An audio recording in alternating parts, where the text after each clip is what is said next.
Bonsoir mesdames, bonsoir messieurs. Ravi de vous retrouver dans notre émission du lundi soir, Sportez-vous bien, où nous vous relatons tous les faits qui se sont faits pendant le week-end, que ce soit le foot, le volley, le basket, le hand, le cyclisme. Ce soir, nous allons parler essentiellement de bilan, puisque, vous le savez, les saisons dans les différentes disciplines sont presque terminées. L'heure du bilan est arrivée. Donc, avec nous ce soir, sous ce plateau, des présidents de club. Mais avant tout, permettez-moi de saluer mon ami Philippe. Bonsoir Philippe. Bonsoir Clément, comment on va? Bien, et vous? Ça va aussi.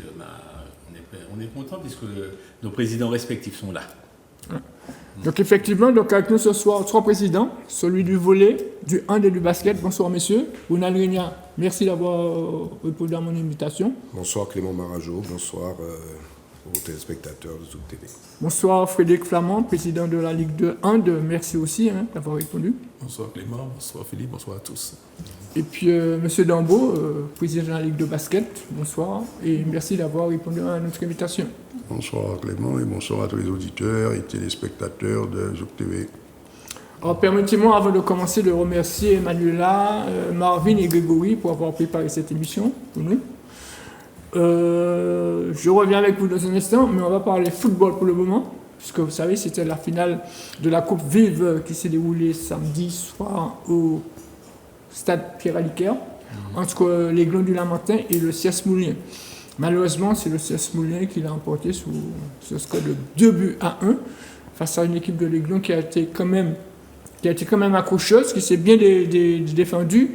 Mais en face, il y avait cette équipe de la Guadeloupe qui, elle aussi, voulait remporter cette coupe. Et c'est elle, finalement, qui l'emporte sous le score de 2-1. Voilà les images à l'écran.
Tout de suite, vive 2021 de M. Guy Casimir, vice-président du groupe Vive ainsi que tous les membres, sans oublier la Ligue anti-Guyane de football.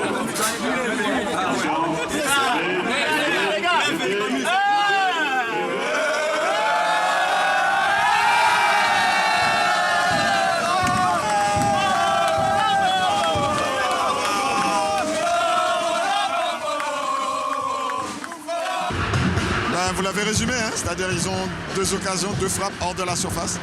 Ils nous mettent 2 buts. Eux, leur poteau, il fait rentrant. Nous, on a un poteau qui fait sortant. Donc malheureusement, ça se résume à ça. Je pense que le facteur de chance était de leur côté. Donc tant mieux à eux. Maintenant, nous, la saison, elle est terminée. Il va falloir se reposer parce qu'elle a été longue.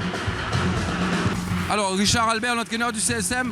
Alors, l'analyse de la rencontre, je crois que c'était un match plutôt ouvert, fermé à certains moments. Mais en tout cas, on encaisse très tôt un but à la 4e minute, donc ça aurait pu nous affecter, mais on a su rester solidaire, on a su rester dans le match, repartir de plus belle, égaliser avant la mi-temps, beaucoup subir, mais surtout bien défendre en équipe, défendre en bloc, et à partir de là, je crois qu'on est resté concentré jusqu'au bout, et puis à un moment, le but arrive, dès que vous n'encaissez pas et que votre gardien fait les arrêts nécessaires, je crois qu'on a été dans cette logique-là et bravo à l'équipe.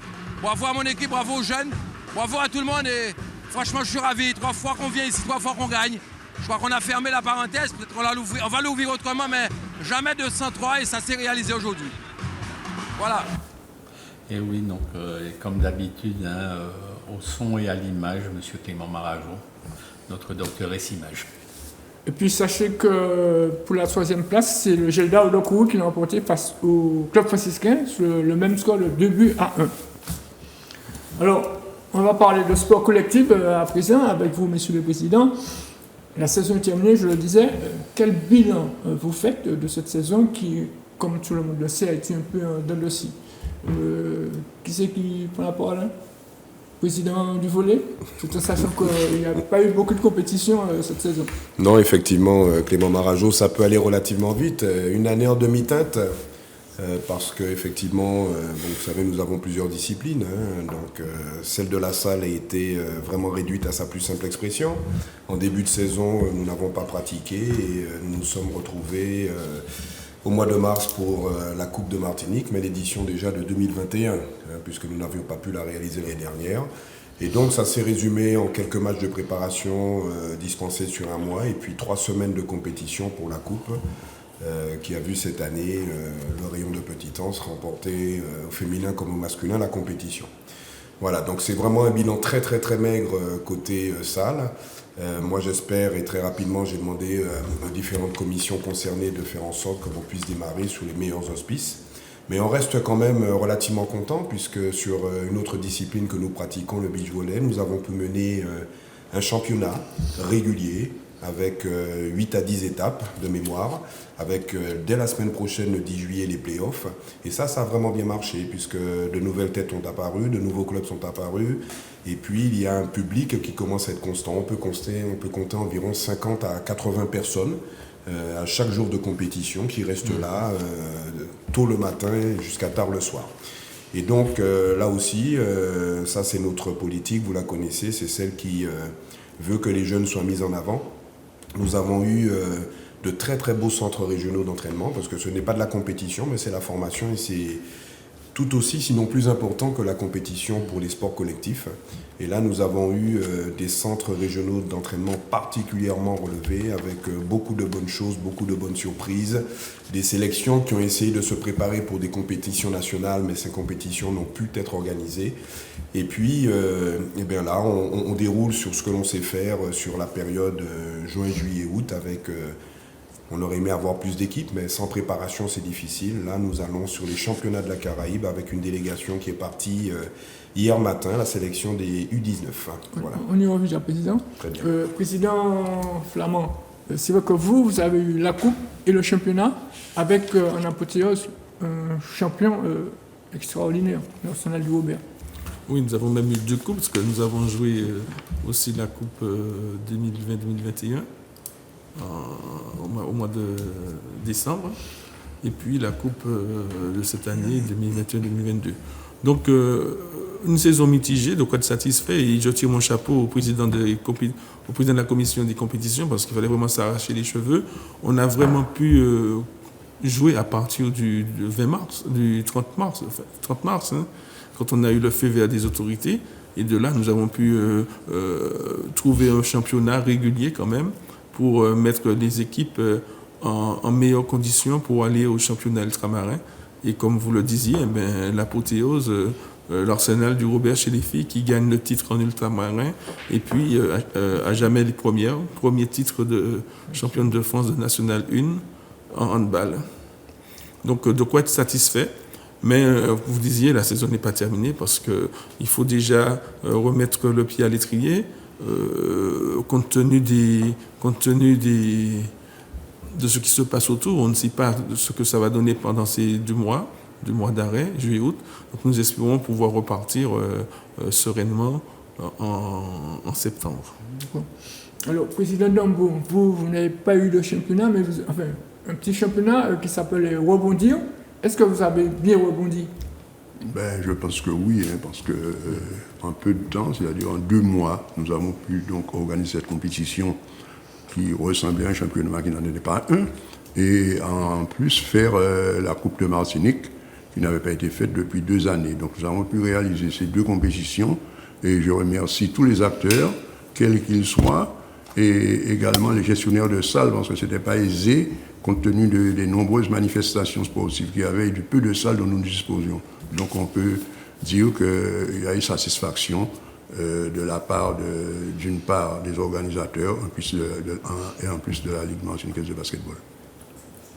Oui, Président, il y a eu quand même aussi championnat Guy-Marois qui s'est tenu en Guyane et où malheureusement chez les messieurs on a été un petit peu en retrait, alors que chez les dames on rencontre une équipe du Golden Star qui était beaucoup plus compétitive. Qu'est-ce que vous tirez comme bilan justement de ce championnat?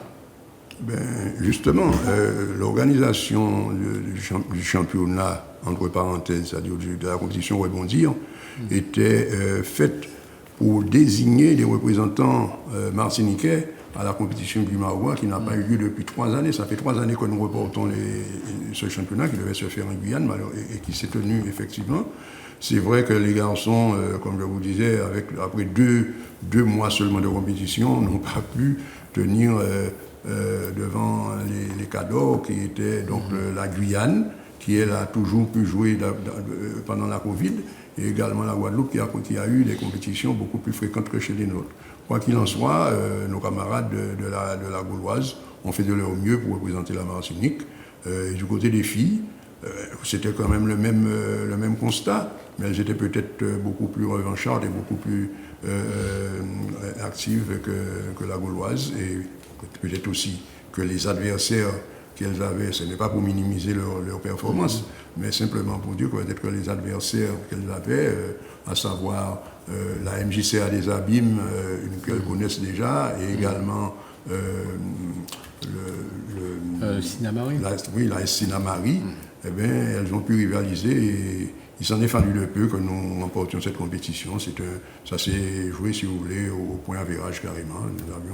Nous avons loupé le coche seulement par manque nous avons marqué suffisamment de points contre Sinamari ainsi que contre la MJCA que nous avons battu.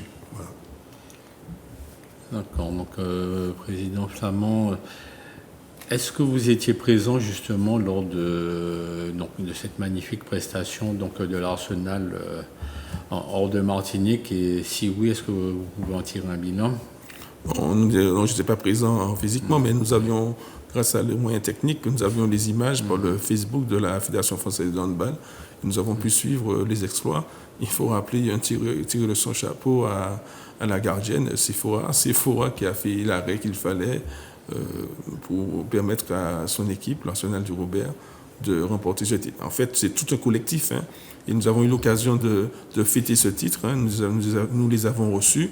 Et donc, c'est vrai que quand quelque chose va bien, il faut pouvoir le montrer dans la Martinique, dans tout le sport, dans toute sa beauté, hein, des guerriers, l'Arsenal, qui sont vraiment allés au combat. Parce que je vous rappelle la formule, c'est pas une formule facile, puisque nous avons le tournoi ultramarin en début de semaine, donc nos joueuses sont quand même dans un état physique autre que les championnes françaises hexagonales qui arrivent pour faire un match.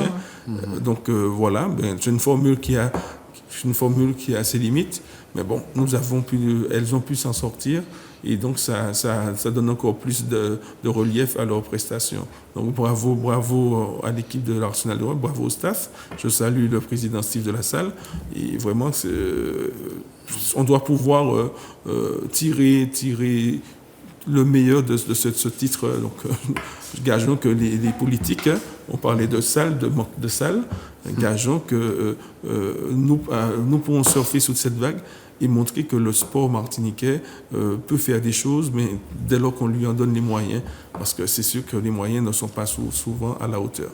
Et puis il y a aussi l'entraîneur Laurent Carriel qui a obtenu le dernier titre qui lui manquait. Laurent Carriel qui a tout gagné, la Nationale 2, 1-3, 2-1. Donc vraiment, il faut saluer Laurent, quand j'ai parlé du staff. Et vraiment, son adjoint, Corinne Gibon. Donc vraiment, non, c'est toute une équipe. Vraiment, il faut il faut féliciter encore tout ce club, quoi. Et bien sûr, on fait un petit coucou quand même au champion du SC Citron qui a quand même battu l'Étoile de Gondo, c'est pas chose facile, hein, et qui est allé pour apprendre. En discutant avec les joueurs, ils ont dit oui, bon, ils ont appris, bon, ils se donnent comme enjeu de revenir et de faire mieux. Ils sont sortis 3e donc de la compétition ultramarine, et donc voilà, gageons qu'ils pourront faire mieux l'année prochaine. C'est vrai que c'est dans la défaite que l'on apprend. Hein. Président Ronald Grenier, c'est vrai que vous auriez pu aussi faire un championnat pour les seniors. Pourquoi ça n'a pas été fait? Qu'est-ce qui vous a manqué? On parle de championnat de Martinique. De Martinique, oui. Oui, bon, je pense que c'était une valse hésitation quant à lancer le championnat, c'est-à-dire permettre aux gens de s'exprimer autour d'un terrain de volley-ball. C'était un peu confus, à mon avis. On va en tirer les leçons parce que nous ne savons pas de quoi demain est fait. Mais en tout cas, effectivement, il était, à défaut de championnat, prévu qu'il y ait des rencontres régulières de manière à garder les équipes en forme et en attendant une meilleure saison. Oui, je voudrais savoir également, donc on a parlé des compétitions extérieures donc, de nos clubs en handball et en basket. Qu'en est-il du côté du volley? Bien, cette année, il y a une compétition majeure pour les clubs. Il s'agit du championnat ultramarin. Et cette année, il n'avait pas été proposé par la Fédération française de l'organiser en Île-de-France ou en région parisienne, comme c'est fait d'habitude. Et aucun des territoires d'outre-mer n'était en mesure de l'organiser. Donc cette année, il n'y a pas eu de compétition. Et à mon grand regret, puisque nous avions postulé 2 années de suite à l'organisation, en 2021 et 2022, ça ne s'est pas fait. Donc la prochaine édition est déjà prévue, puisque là aussi nous essayons d'apporter un souffle nouveau à chaque fois dans les territoires. Et c'est la Réunion qui recevra donc l'édition 2023 de ce championnat ultramarin et championnat national 2. Okay. Alors, vous restez avec nous. On va du côté du Palais des Sports du Lamentin où se déroule en ce moment le SFR Futsal Cup, organisé par la Relève Lamantinoise, une compétition qui a commencé depuis vendredi soir, avec 16 équipes en lice. Ces équipes jouent 6 matchs par soirée. Donc ce soir, c'est la dernière soirée de la phase qualificative. Je pense que Marvin va nous montrer des images de ces premières rencontres. Savoir que c'est une compétition très relevée avec de très bonnes équipes, de très beaux gestes techniques, une bonne organisation. Et puis, il faut savoir aussi que les parents peuvent venir avec leurs enfants, puisque à côté du palais, il y a un manège où les enfants peuvent prendre des tours de manège pour s'amuser.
Voilà, donc comme je vous le disais, donc ce sont les dernières rencontres de la phase qualificative qui se jouent ce soir. Les quarts de finale ont lieu mardi et mercredi, les demi-finales jeudi et la finale, la grande finale, c'est samedi soir au Palais de Sport du Lamentin. Sachez aussi également que les U23 étaient partis en Guadeloupe pour disputer le tournoi des Caraïbes. Malheureusement, ils sont sortis au pied du podium, 4e, face à une très bonne équipe de Trinidad, qui les a battus, je crois, sur un score très très lourd. Et puis en finale, c'est Cuba qui s'est imposé face à Suriname, 9-2. Voilà, donc, Monsieur le Président, quelle perspective pour la nouvelle saison? On va commencer par le basket. Si le temps nous le permet, quand je parle de temps, je parle surtout au niveau sanitaire. Au niveau sanitaire, si ça, si le temps nous le permet. Ça va s'améliorer. Oui, nous l'espérons fortement. Nous allons démarrer la saison comme elle aurait dû l'être, c'est-à-dire pour la saison 2019-2020. Alors, il s'était arrêté avec les clubs qui étaient en pré-national et ceux qui étaient en régional. Donc il y aura un championnat qu'on pourrait dire normal, avec une fin de saison normale, c'est-à-dire les playoffs. Et parallèlement à ça, nous allons pouvoir jouer la Coupe de la Martinique et également la Coupe de France. Voilà, donc c'est tout ce que nous voulons, puisque de toute manière, les clubs sont demandeurs. À part ça, nous avons une formule que vous avez dû voir cet an dernier, pendant toute la pandémie, la formule du 3-3, qui, elle, nous a permis, il faut dire que ça aussi, la formule 3-3 a permis, d'une part, aux jeunes et aux moins jeunes, de garder un petit peu le contact avec le basket. Et cette nouvelle formule, qui est donc une formule olympique, nous pensons la développer sur l'ensemble du territoire. C'est ainsi que nous avons eu plusieurs compétitions au Diamant, sur la Savane, sur le Malécon. Et nous avons eu également au lycée Édouard Glissant, au collège plutôt Édouard Glissant, au Lamentin, avec des jeunes. Et après, les seniors sont entrés, ainsi que les filles. Et nous avons eu de très belles compétitions. Et nous pensons également étendre cette formule pendant toute la saison. Voilà. Alors, pourquoi n'y a-t-il pas de sélection en basket chez les hommes et chez les femmes? Nous n'avons pas eu de sélection parce qu'il n'y avait pas de compétition. Il faut dire qu'il n'y avait pas de compétition ni dans du Marois, si on peut pas parler de ça, de la zone, parce que c'est un petit peu une politique de zone. Il n'y avait pas de sélection, il n'y en avait pas en Guadeloupe, il n'y en avait pas en Martinique, il n'y en avait pas en Guyane. Donc, si vous voulez, c'était une volonté politique. Maintenant, nous tenons forcément, fermement plutôt, en Martinique, à mettre en place les sélections. Les sélections jeunes, toutes les catégories, elles existent.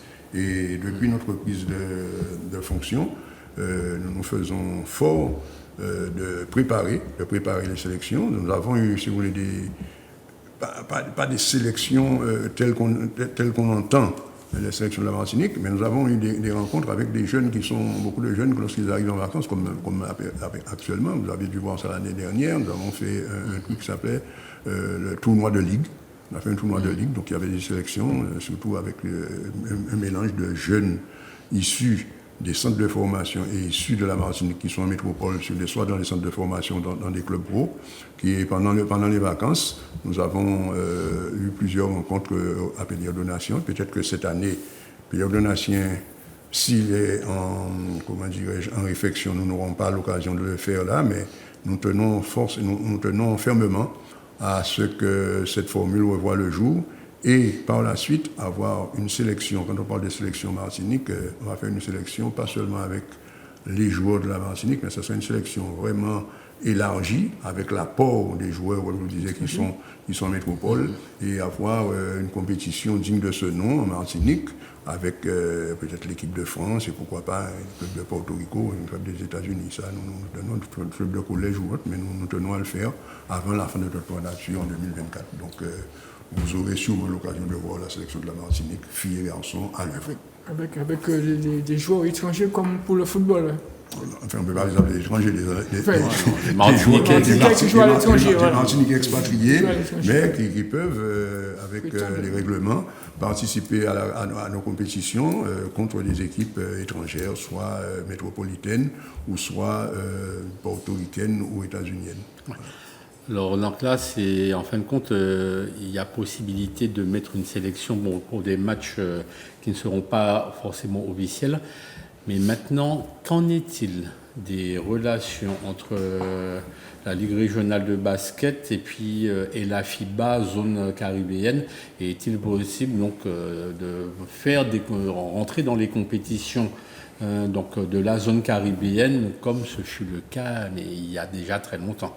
C'est assez difficile, mais ça tend à s'améliorer, surtout avec le président actuel, le président Jean-Pierre Suita, qui est ouvert à cette formule.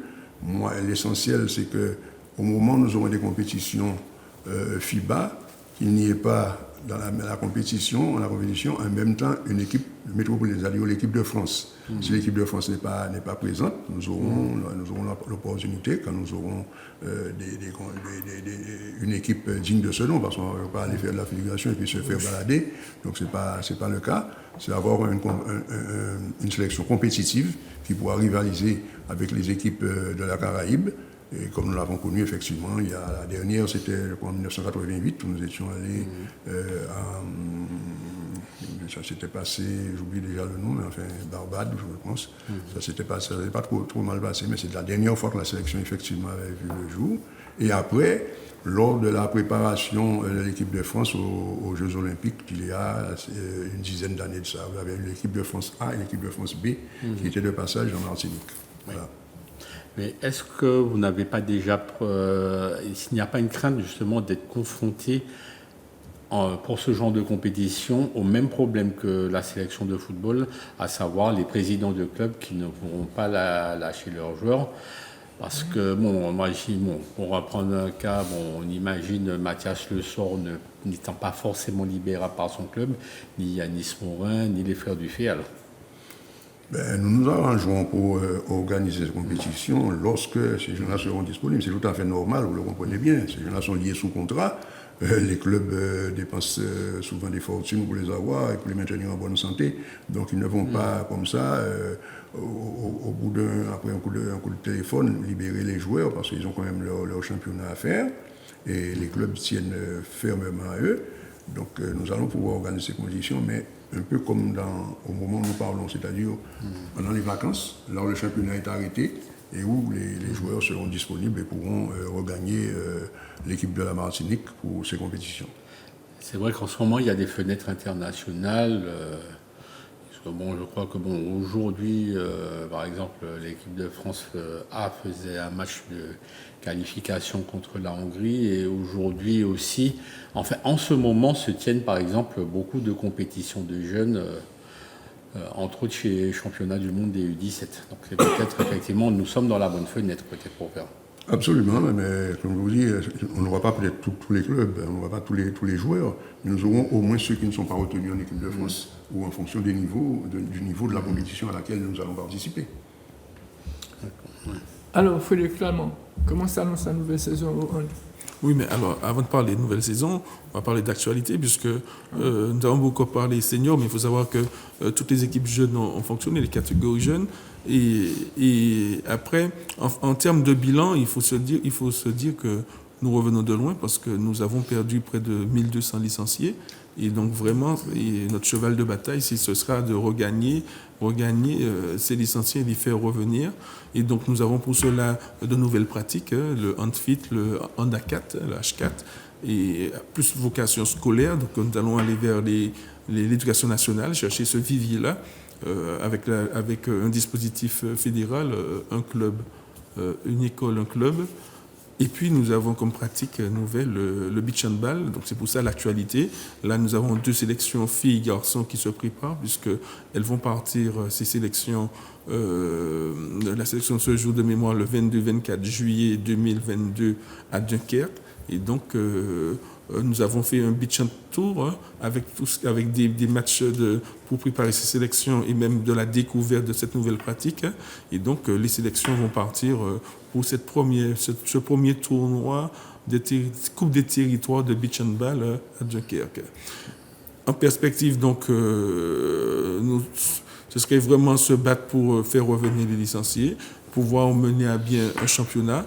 Et puis, vous parlez de sélection, il faut savoir que nous avons la chance nous avons obtenu de haute lutte pour pouvoir figurer dans les instances de la Grande Caraïbe, puisque nous appartenons à la Confédération nord-américaine. Et donc, juste avec l'IHF Trophy, et il est question que les sélections U18 et U20, et cette année c'est en garçon, participent à un tournoi au mois de novembre 2022. Donc, ce qui est valable pour les U18 et les U20 sera-t-il aussi valable pour les seniors? Alors c'est vrai que nous avons un moment, c'est une volonté, c'est une stratégie, nous avons plutôt axé en termes de développement, axé les sélections sur les jeunes, quoi. Avec l'IHF Trophy, pourquoi l'IHF Trophy? Parce que souvent, je ne vous le cache pas, en termes financiers, pas mal de frais sont pris en charge par l'IHF, quoi.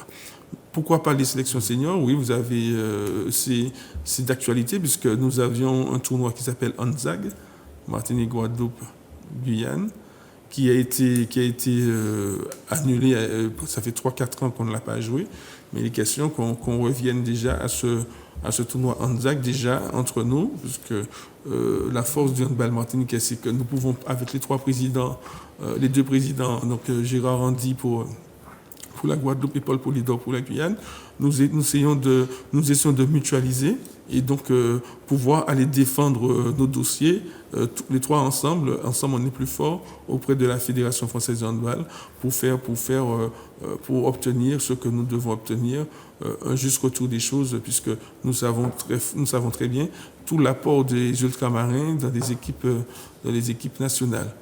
Un petit coucou, parce que la capitaine de l'équipe de France, Coralie Lassource, était présente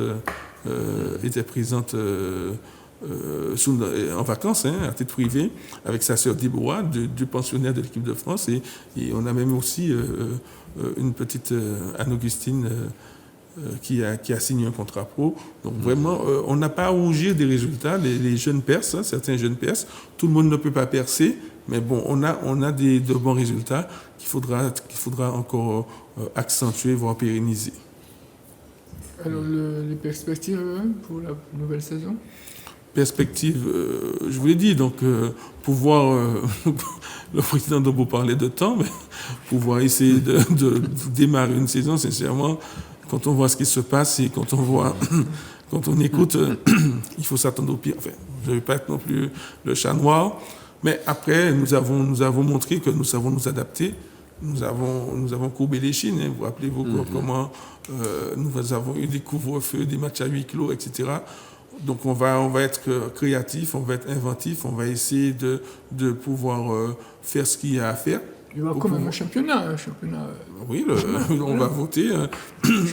Nous avons l'Assemblée générale qui aura lieu jeudi prochain. Et donc, oui, on va voter un championnat. Même un groupe, je vous le dis, en préambule, on va essayer de faire voter une première phase et ensuite une deuxième phase à 6. Donc, voilà, on espère que les présidents de club vont voter ce nouveau championnat.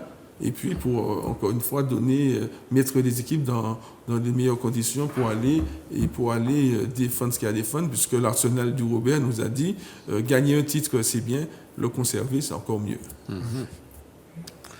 Oui. Autre chose, donc, le Pôle Espoir handball a déjà plus de 20 ans.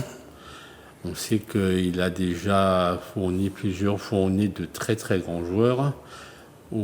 Quelle est sa situation d'aujourd'hui? Oui, donc la difficulté, c'est les infrastructures, parce que le pôle espoir les pôles espoir filles et garçons sont pensionnaires au lycée à Jeté. C'est vrai que nous avons quelques difficultés, même avec les établissements scolaires. C'est pas toujours évident de donner à ces chefs d'établissement qui eux, ont leur propre logique. Ça, je respecte. Mais il faut quand même comprendre que le pôle espoir, c'est quand même une architecture, c'est du gagnant-gagnant. Et il y a l'éducation nationale, il y a la collectivité, il y a la DRAGES et la Ligue de handball.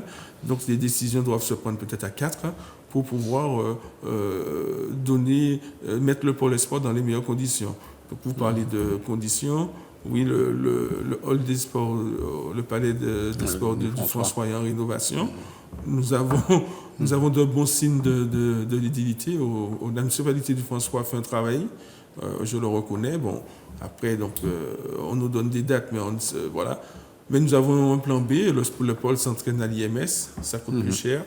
Mais bon, pour l'instant, nous en sommes là, quoi.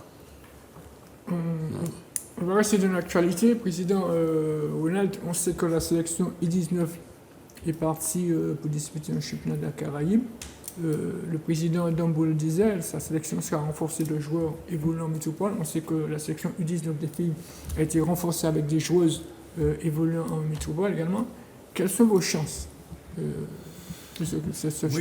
déjà dire que c'est une première, parce que ce championnat qui a été rebaptisé, avant c'était U18, U20, et la FIVB a pensé qu'en sortie de pandémie, il fallait être raisonnable et regrouper un peu les forces, donc U18, U20 est devenu U19. Et donc dans cette équipe U19, vous avez une grande majorité de filles qui sont nées donc en 2005 et après, et qui jouent en Martinique, qui sont formés en Martinique et qui pratiquent en Martinique. Donc ça concerne 9 des joueuses qui composent cette sélection. Et puis avec cela, c'est pour ça que j'avais pointé du doigt l'attrait des centres régionaux d'entraînement. Nous avons des jeunes Martiniquaises qui sont partis soit en métropole dans des pôles espoirs ou qui travaillent ou qui jouent aux États-Unis. Et qui sont venus nous renforcer dans le sens effectivement où quand on rencontre, parce qu'il faut savoir que la Caraïbe c'est un bassin très fort du volleyball et que par exemple quand on va chez nos amis trinidadiens, eux ne se privent pas pour envoyer leurs meilleures joueuses dans les collèges et universités américaines. Et ça se passe un peu partout pareil. Et donc nous, cette équipe, eh bien, elle va être confrontée à 3 autres sélections, le PIO de Trinidad, le Suriname et les îles Vierges américaines. Donc dans ce championnat à 4, nous avons de bonnes chances. Par expérience et ce que je connais du volleyball, nous avons une équipe qui est capable de tenir la route et peut-être même de remporter cette compétition. Moi, ce que j'aurais demandé, c'est de se revoir à Porto Rico en 2023, puisque Porto Rico, en 2023, ça sera l'étape suivante au championnat de la Caraïbe que nous disputons actuellement. Voilà, donc elles sont parties hier. Le périple est toujours un peu délicat dans la Caraïbe et elles seront de retour le 14 juillet. Et en espérant que ça sera notre fête nationale ici en Martinique pour ces jeunes filles. Alors, en ce qui concerne la nouvelle saison, Président, on sait que le volleyball s'est arrêté 2 années. Est-ce que vous allez faire un championnat normal avec les équipes connues ou vous allez faire un Big Bang? Toutes les équipes vont se retrouver. J'adore votre terme, le Big Bang. On ne révolutionnera pas la forme du ballon, par exemple, ou les dimensions du terrain. Mais c'est vrai que nous avons quand même besoin de repartir du bon pied parce que, en l'espace de 2 ans, certaines personnes nous ont quittés, quitté le sport, d'autres sont revenus ou d'autres sont nouvelles, et que l'on a besoin de faire un état des lieux. Donc, sans doute dans la formule proposée, qu'il y aura ce fameux Big Bang au départ de la saison, sur 2 ou 3 mois, de manière à voir un peu les forces et puis diversifier sur des formules, sur des poules, etc., qui vont nous permettre de repartir. Mais vraiment, l'essentiel, ce qu'il faut retenir, c'est que nous avons envie de rejouer au volleyball. Sur la pratique de la coupe, on a vu cela. Les joueurs et les joueuses étaient très enjoués, très friands de la pratique et ils nous ont demandé de faire en sorte que la saison prochaine, il y ait du plein jeu. Maintenant, il faut aussi donc un peu progresser. Et comme je vous le disais, nous sommes très ouverts et très caribéens. Et donc l'année prochaine, en cours de finalisation, nous risquons donc d'avoir une compétition qui sera une première. Ça sera le championnat de la Caraïbe des clubs pour le volleyball.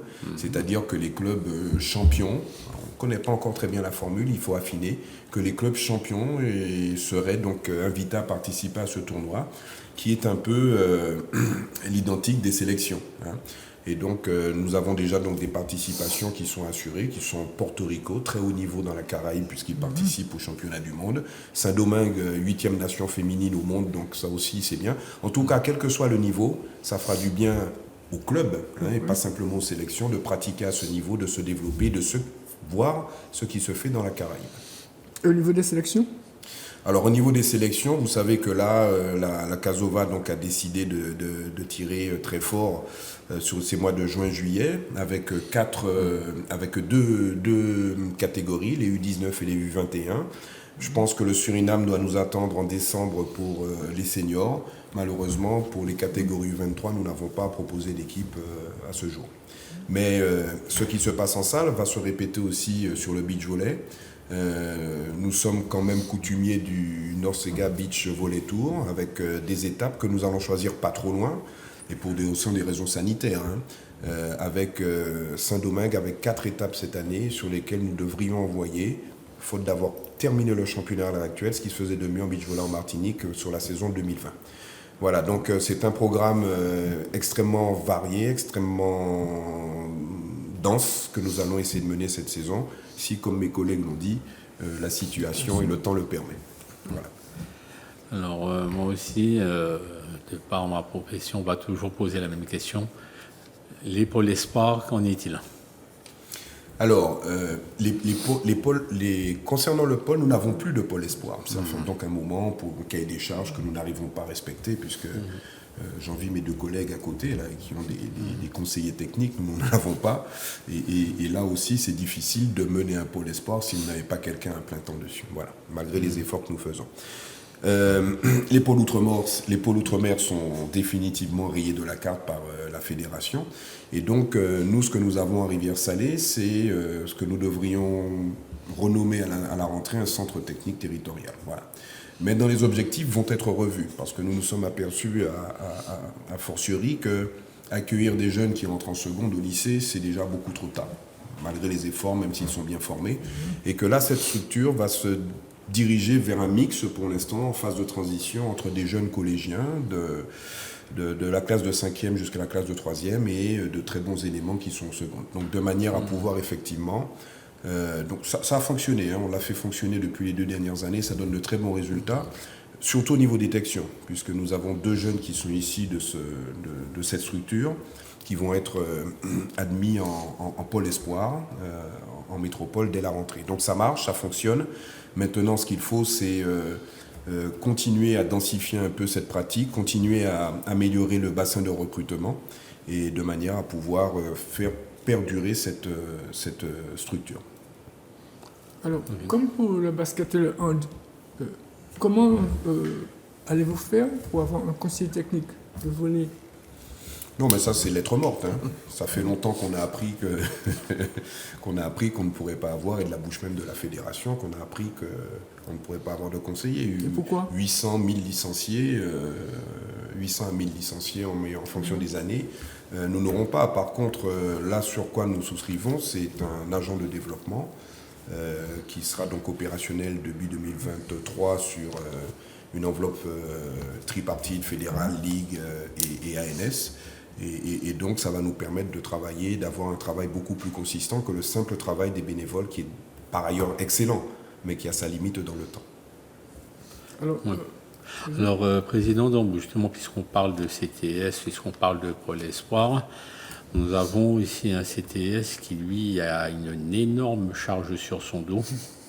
On ne le répétera jamais assez, puisqu'il est aussi entraîneur de l'équipe senior. Est-il prévu que ce CTS soit secondé par... Vous pouvez dire son nom, vous pouvez le nommer, c'est Steve Souchette, oui, il faut le dire. Oui, oui, effectivement, autant nommer son nom. Donc, Steve Souchette sera-t-il un petit peu mieux secondé à l'avenir?